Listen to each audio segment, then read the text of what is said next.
Good morning, good afternoon, and good evening. So, we are in week 9 and on chapter 7. First, foremost, I'm going to go over the vocabulary words.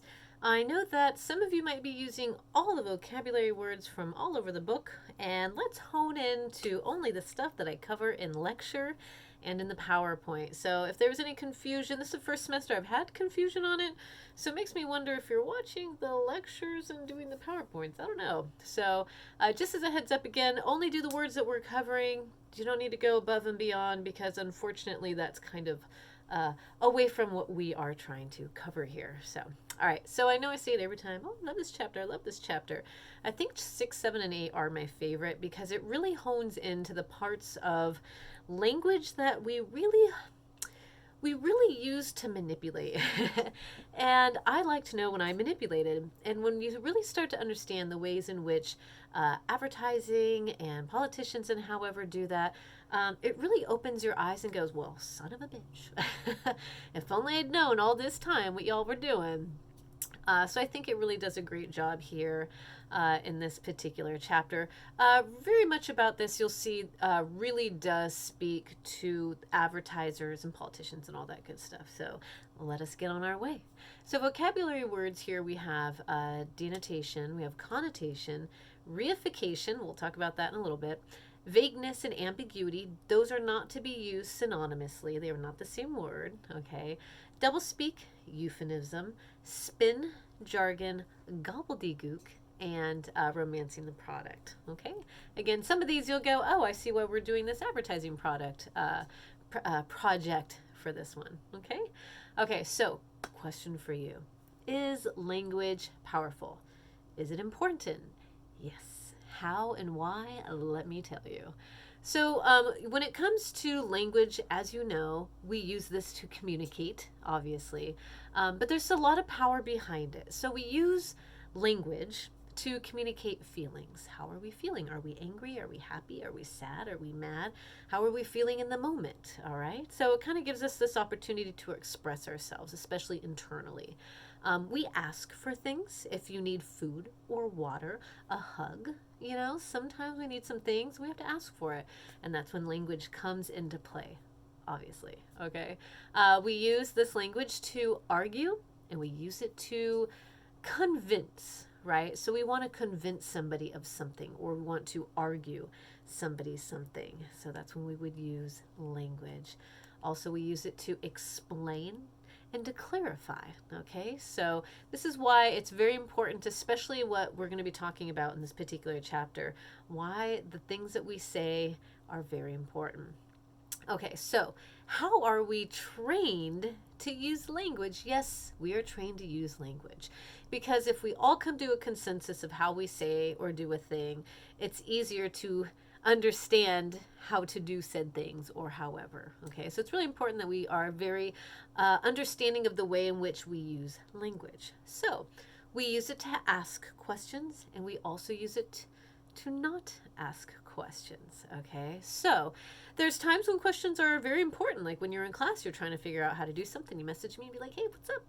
I have a question on this project. But there are some questions that we don't ask because they're inappropriate. Could be, you know, are you pregnant? Because this person might not be pregnant. Could be inappropriate. Maybe what's someone's political view? How much they get paid? I don't know. There's a lot of questions that you could ask that are just not necessary for the time and where you're at. So keep in mind some questions we are trained that are important to ask, and some we just know you don't talk politics at Thanksgiving. Learn that the hard way. Okay. We use language to apologize. Very important. We're going to talk about this in a little bit. Why it's okay to be wrong. It's okay to say, oh man, I'm sorry. That is not what I meant. That's not what I was thinking. I had no idea what I was doing and what I was saying was ultimately harmful. Okay, so apologizing, that's great. Now, we also use it to say thank you, to be courteous, to go through rituals. You know, may I present so and so, right? So we use language as, you know, rituals. Again, You see that in like presidential ceremonies, award ceremonies. For us, for me, I don't know if you're the same. Sometimes rituals, they're kind of soothing. We kind of like it that way. We like things to be a certain way sometimes. So, this is how we train ourselves and train each other and through language. Okay. Just to kind of, like when we would say something like, may I present? We know with that dialogue something is going to come, and it is probably somebody important who we need to know about, okay? Whether it's an artist who's going to be presenting a song, however, okay? Keep in mind, yes, we're trained to use good grammar.